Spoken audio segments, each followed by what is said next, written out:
We're back with another week of OW2 Reddit Questions on the Overwatch University subreddit. Let's begin.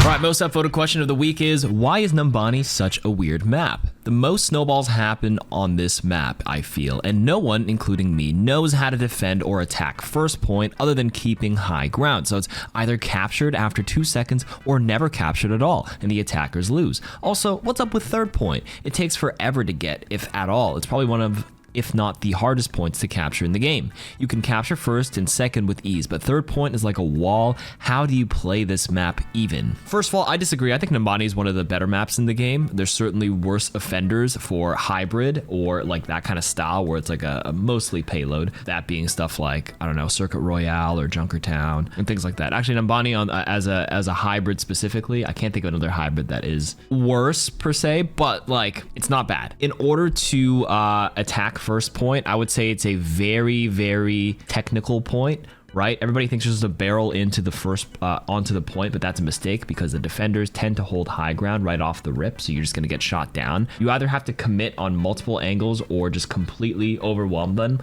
up the stairs and through if you're running like a brawl style. Like if you're playing Reinhardt on Numbani first, it's like, wouldn't recommend it, but like there is a strat where literally all of you just barrel in and maybe one off angler coming from the coast side to take over that point. But generally speaking, if you run dive on attack on Numbani first, you sort of want to like feel them out, get an idea of where all the angles are, and then jump on someone that's isolated or attack all at the same time. This map is very much timing on the first point, especially when you're running dive. Another example, if you do want to run dive is, you know, you kind of have a Winston kind of feel out the top right. Your tracer's actually lurking underneath the under area and then blinks up the stairs and then hits him from that angle or makes it all the way through and is getting ready to attack, wrapping all the way around. There's a lot of moving parts to make this attacking Numbani first to success. I understand why you feel like you either fully roll them or quite the opposite, where as a defender you fully roll them or you just get completely snowballed because the enemy team on attack kind of figures out the proper timing. Now you mentioned the third point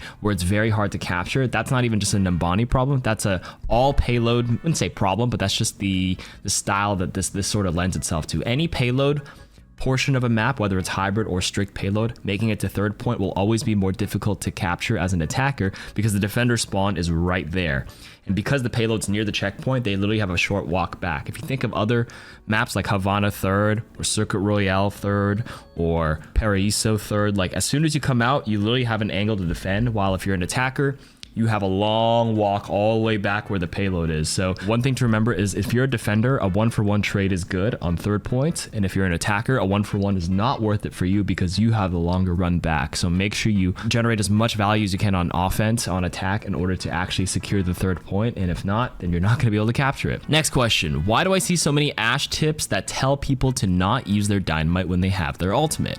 The reasoning is that it should be used to gain ult, and once you have it, you're just feeding the enemy support ult charge. I never got that though. Dynamite does a lot of damage even if you only go for a solo burn, so surely taking someone out for a fight, even for a couple seconds, is worth the usage of an ability that you would otherwise not use. Am I thinking this out correctly? Okay, you're right and you're wrong. So Dynamite does do a lot of damage, so even if you go for a solo burn, it could be worth it if you think there's a chance you can secure a kill. A secured kill is always the best value you can get because that almost ensures that you win a team fight, or it puts the probability of you winning the fight or making objective progress a lot higher. Now that being said, if you have your ultimate Bob available and it looks like you're in the poke phase and there's not much happening in the really long range, then a long range Dynamite with the burn with your fall off damage where you don't think you can secure a kill would inevitably feed their support ultimate charge. But my general takeaway with most of this is don't worry so much about ultimate economy. It really doesn't matter as much as people think because people mess up their ultimate economy all the time here. People aren't tracking correctly no matter what. And my advice is always just use your stuff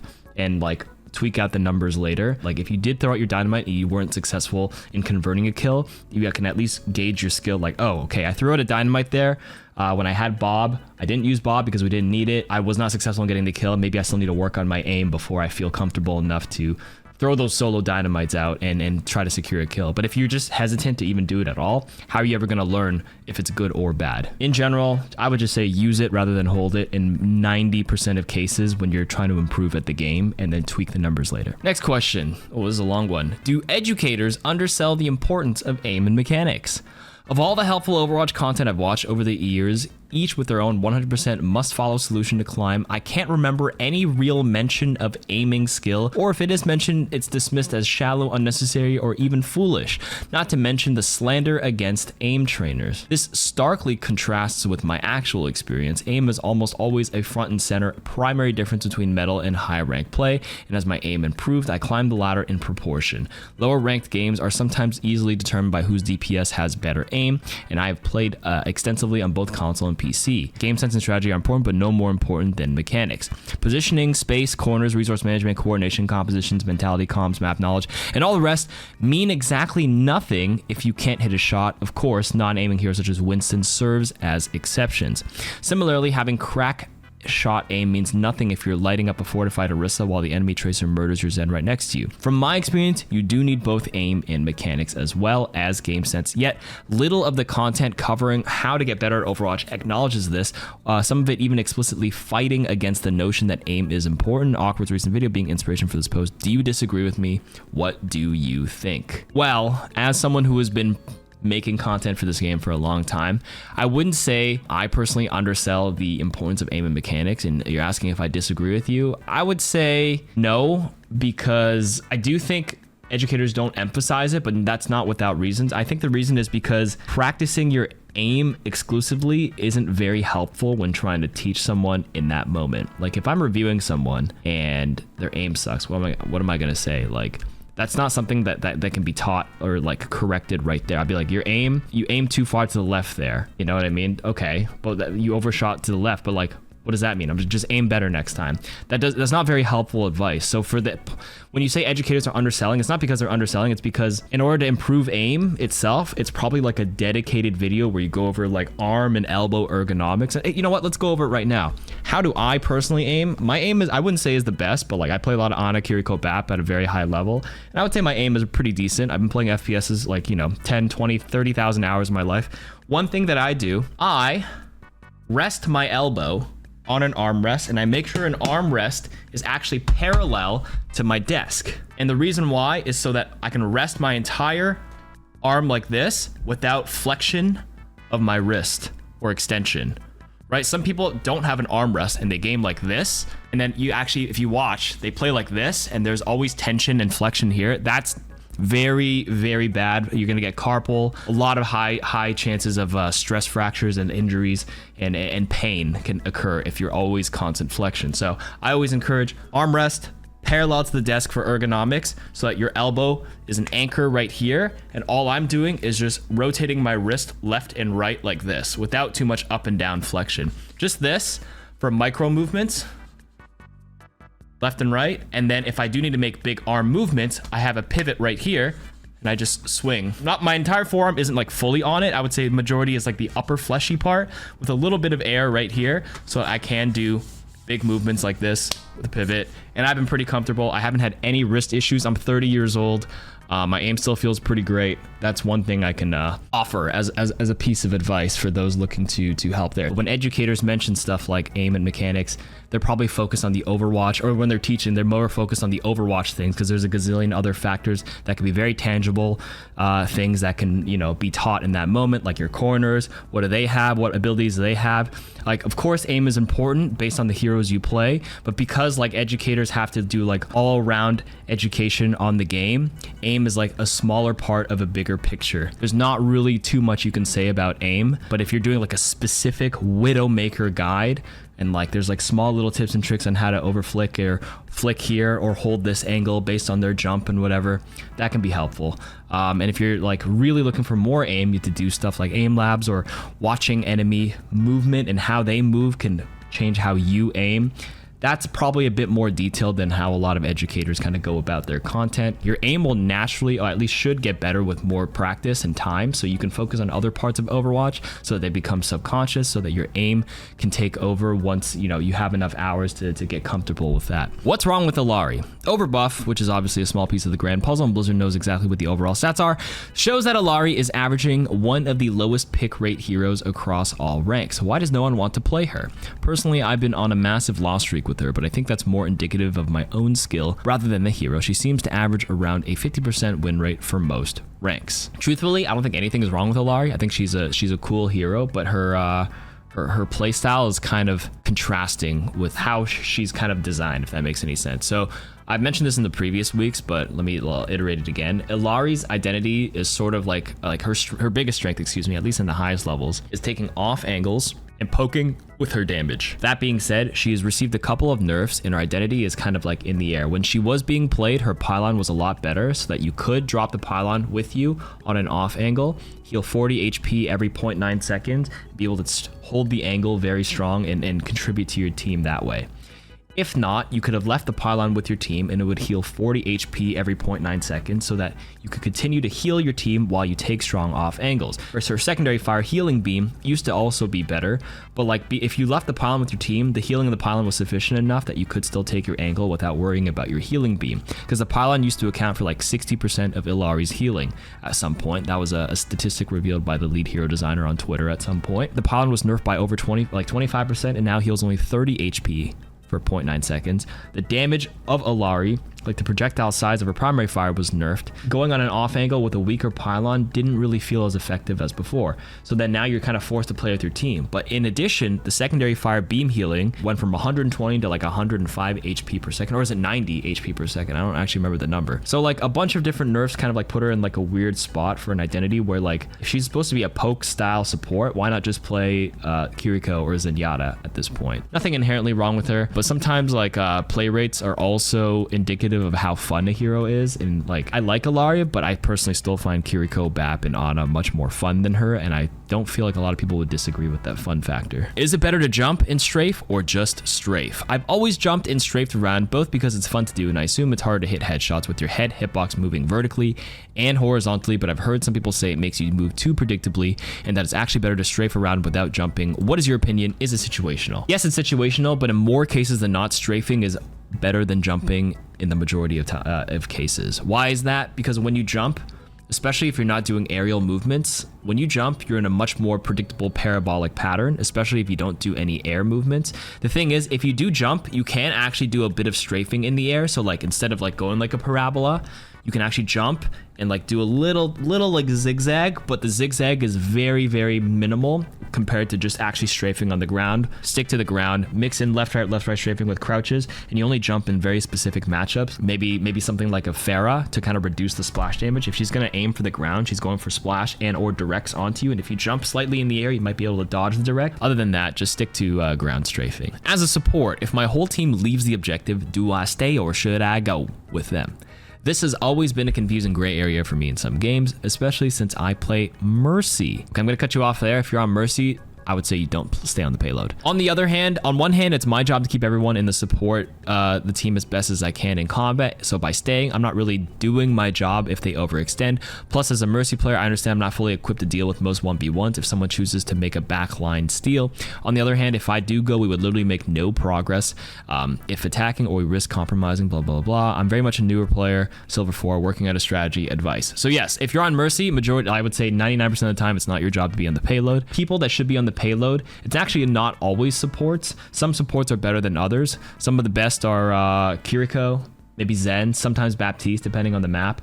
The biggest thing with payload pushing, if you're having one person push it, is that they should be able to access the fight if needed. So when I say KarQ, sometimes I play a lot of KarQ because if my team is pushing up for space, I can instantly teleport and engage and help them in the 5v5 to quickly win the fight instead of being the isolated person alone. If I'm a KarQ, I can also deal with a random tracer trying to stall the payload. Like a tracer fighting me, I'm KarQ, bitch. I got a Suzu, I got kunai headshot threat. Like I'm pretty slippery, and if I'm in trouble, I TP out. Zenyatta, sometimes depending on how long the sight lines are and depending on the map, Zenyatta's not bad as well because you can still contribute to the fight. You have long range poke, you can orb someone, you can even discord them, you can charge 5 orbs. Like coming up Circuit Royale, you should be the one on the car and you got some great angles to still contribute. It's not always the supports though. In some cases, some DPSs can actually push the cart a little bit or have cart pressure. In high level play, sometimes the tracer can contest the point. They're not going to stay there and like push the whole time, but they're on the payload a little bit because they're slippery, so that there's at least some pressure to force people to drop down. An example would be Hollywood second, for example. Sometimes the tracer is the one on the ground,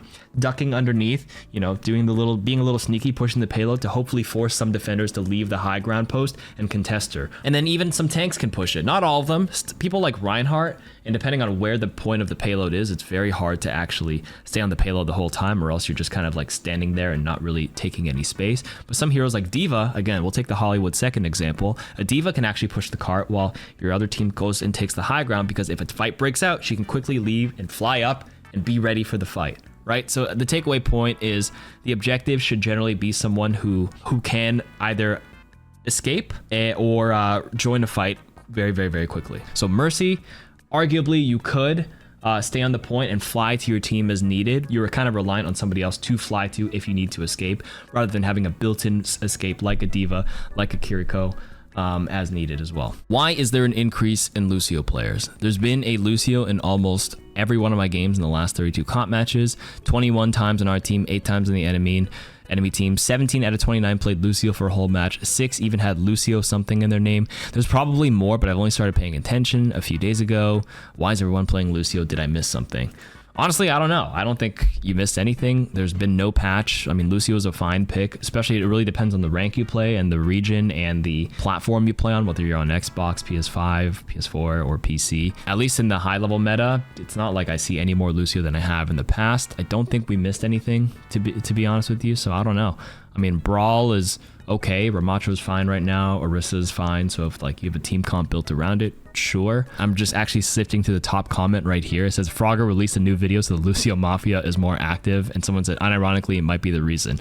Yeah, there's nothing of a meta shift that would indicate why there's more Lucio. Could have just been a small sample size and, you know, you just happen to streak some Lucio, which can happen. Next, as a tank, how do I kill a Pharmercy? Obviously just shoot them, but how do I consistently kill them? I usually pick D.Va when the enemy team picks Pharmercy, but then usually the enemy team picks Zarya or Roadhog to counter my Matrix. I'm very tired of putting my trust into DPS players focusing the Pharmercy, so knowing how to more consistently pressure them as a tank would be a huge help on ladder. Okay, that's the neat thing. As a tank, majority of the time, you don't deal with the Pharmercy. It's really not your job. And if you're like a Reinhardt wasting your fire strikes, chucking at the Pharmercy, you're actually creating negative value, because now you don't have your fire strikes for actually more meaningful fire strikes for people on the ground. Remember, a Pharmercy means 5v3 for the rest of the team. You have to capitalize on the other people and use your resources where it's higher value. Some people think you have to kill them for Pharmercy, and the answer is no. As long as you can pressure them, depending on the role you're playing, you can. Someone like a Reinhardt, you just hold the shield up in front of them, and if the Pharr is wasting shots on your shield,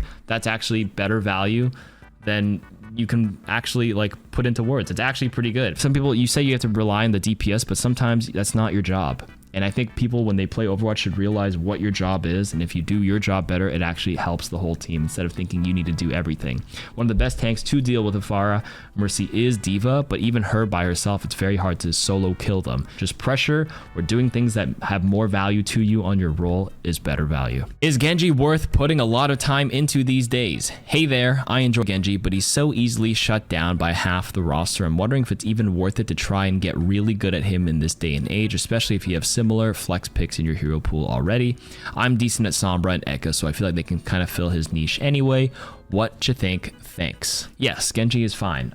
Listen, people believe that Genji is bad, but that's mostly a skill issue. There's actually quite a few Genji players in top 500, and I think statistically he's actually doing just fine. If you listen to Genji only streamers, they're gonna bitch and say their hero sucks. I feel like every DPS hero who mains a hero will say that the hero they main sucks, because that's just the identity of a lot of people, and that's how they kind of like farm engagement and get people to rally on their side. Genji is literally fine, and if you're going 1v5 into them and dying, that's a you issue, not a Genji issue. Any hero that jumps in 1v5 will probably die. That being said, I do think his Dragon Blade could probably use a little bit of help. It is only 110 damage per slash, not 120. That was nerfed a while ago, and that's probably my only feedback on Genji right now. When you say half the hero counters them, there's a lot of heroes that counter a lot of heroes in this game. Genji is no exception, and if you're playing into like 4 counters and going straight in, again, it's skill issue. I've had it up here. How do you counter Sombra?